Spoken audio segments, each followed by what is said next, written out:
Hey everybody, thanks for checking out this video. In particular today, we're going to talk about retrobrightening the keycaps on the Commodore 64 bread bin. Like any vintage computer, the Commodore 64 has problems with yellowing. And there's a lot of videos out there talking about how to retrobrighten the case, but I haven't seen anything that particularly addresses what to do about the keycaps themselves. As you can see in this image, the tops of the keys are really quite yellowed. The pesky symbols on the front look good, probably as good as the day that the computer was purchased.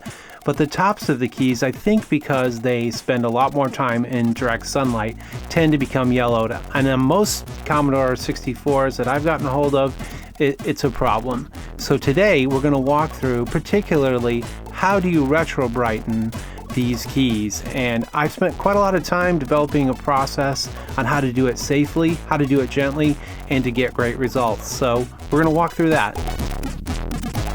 Okay, so I've got a standard bread bin here, really nothing that special about it. It was made in Pennsylvania at the Commodore headquarters. I can tell that by the P at the beginning of the serial number. And we're just going to flip this open. I already took the 3 screws out in the front. And it's got one of these flimsy cardboard RF shields that Commodore put in, I guess, to please the FCC. And it's a 250407 board, but we're not really here to get into all that today. We're actually, as I said, going to look at the keyboard. And as a lot of you know, the first step in getting the keyboard out of the case is to remove the 8 screws that you see along the top and bottom here.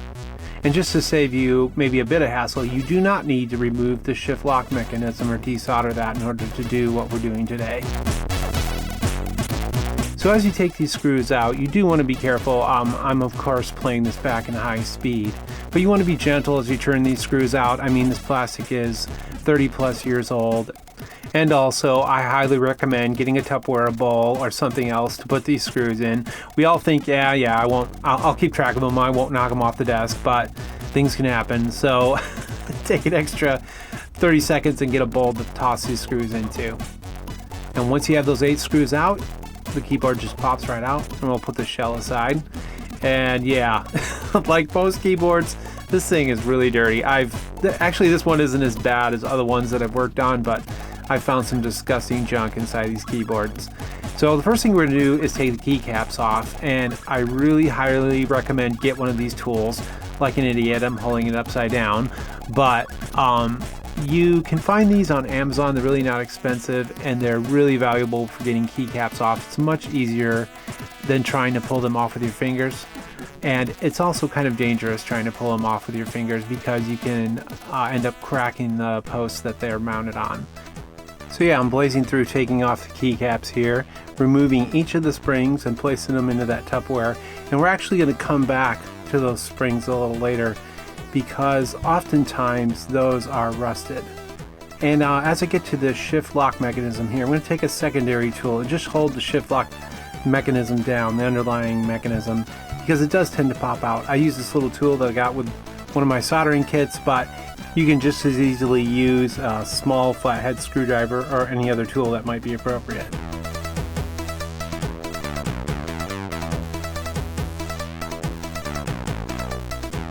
And last but not least are the function keys. And this last one gave me a little bit of trouble, but I finally got it off. So that's all the keys removed.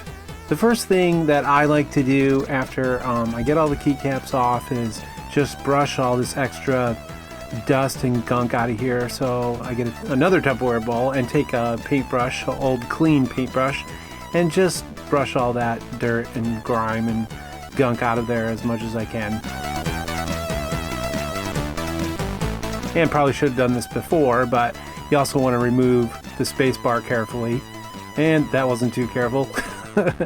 You want to hang on to this particular spring, the one for the space bar, because it is not the same size as the rest of the springs. It's a special spring, so make sure that you know where it is and that it goes back onto the space bar when you're done. And then to take this off, this bar, you just pull it back towards you really gently and it'll pop out. Not difficult at all. Now, there's lots of different methods I've seen for cleaning the tops of this keyboard board. Some people use alcohol. I tend to use baby wipes, maybe because I have a young daughter and I have a ton of them around. But I just go through the whole keyboard between each of the rows and each of the keys and just get everything clean, all that extra gunk out of there. Because let's face it, you're probably never going to be in here again.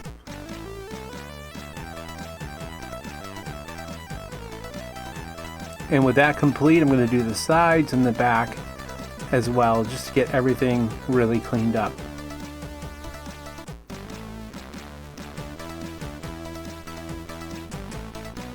Alright, and now I'm going to move on to individually cleaning every single keycap. We want to get all the dirt and grime that might be on them off before we begin the process of retrobrightening the key tops. That's really important.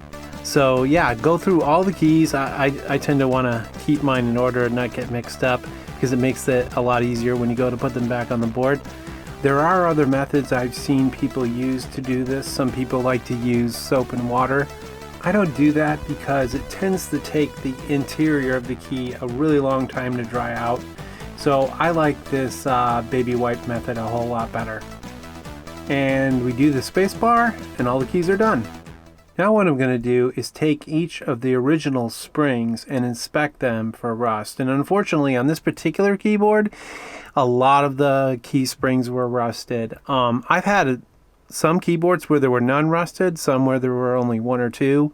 But definitely you want to take the time to inspect them and remove the ones that are bad. Now, it does require you having some spares, and over on the right hand side of the screen you can see that I have a bunch of spares that I've gotten from other keyboards, and there's another process that I use to remove rust and oxidation from the springs if necessary. But what I'm doing right now is I'm inspecting each one, and if it's good I put it on the board, and if not then I put it over there on the far left hand side. And here I go, I'm snapping back in the first row of keys now that I have a good row. I like to do that when I get one full row. I like to snap the keys back in just to keep them safe so I don't get all the key springs on, bump the board, and then like have to start over. So I do one row at a time. And now moving on to the second row. Again, I'm just putting the springs on that are good and pulling out the ones that are rusted, and I'm hoping that I have enough spares to get to the end. And looks like here I am starting into snapping the keys into the second row.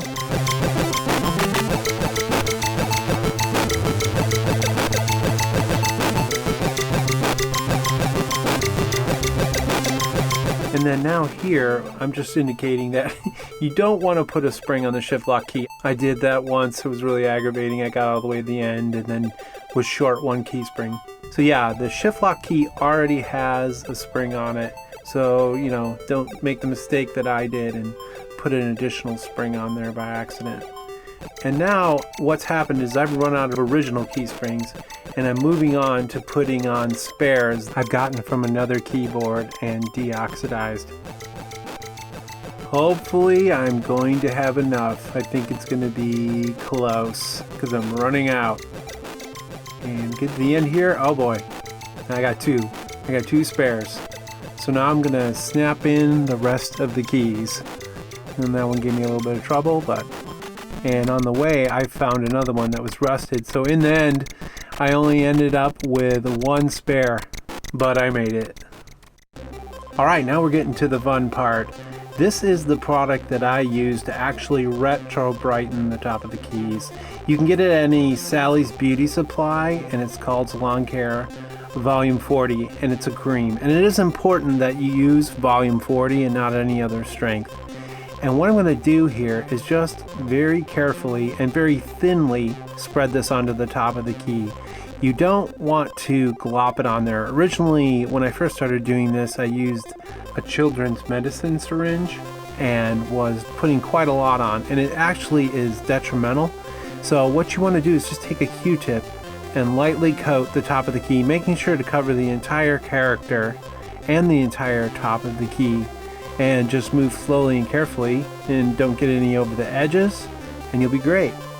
So yeah, I'm going to go ahead and continue on and do the rest of the keyboard.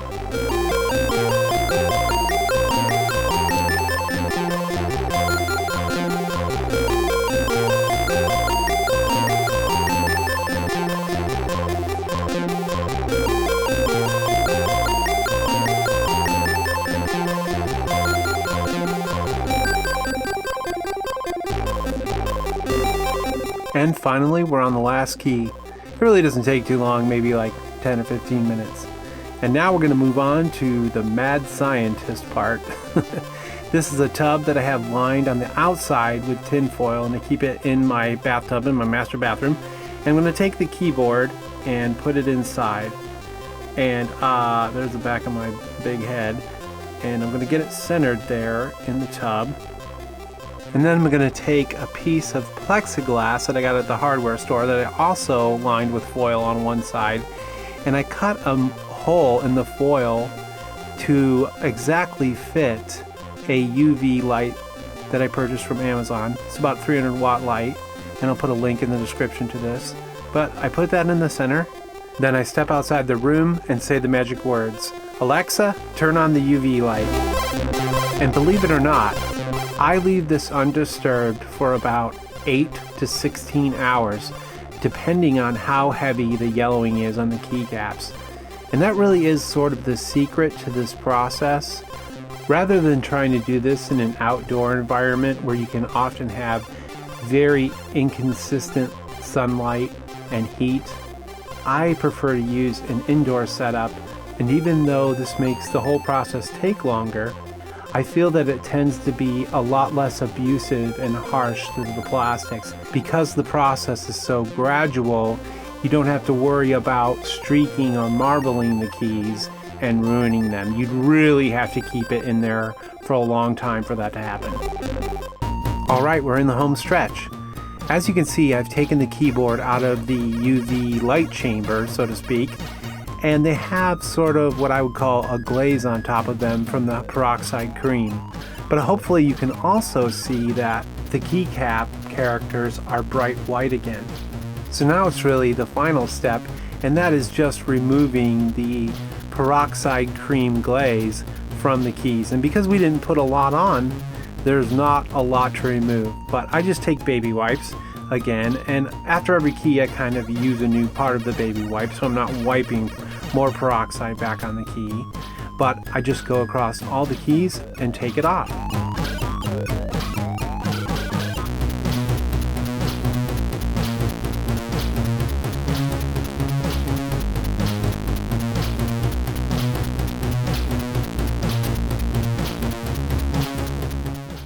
So again, it takes about 10 minutes or so to go through and ensure that you've gotten all the peroxide wiped off the keys. But once you do, you can see that the keys have been returned to their factory white color. And if we go back and take a look at an image of how the keyboard originally looked, you can really see how the keys have been de-yellowed. And I would say it's even more dramatic in real life. So that's really the whole process. I hope you enjoyed this video and that it's a help to you as you restore your 64.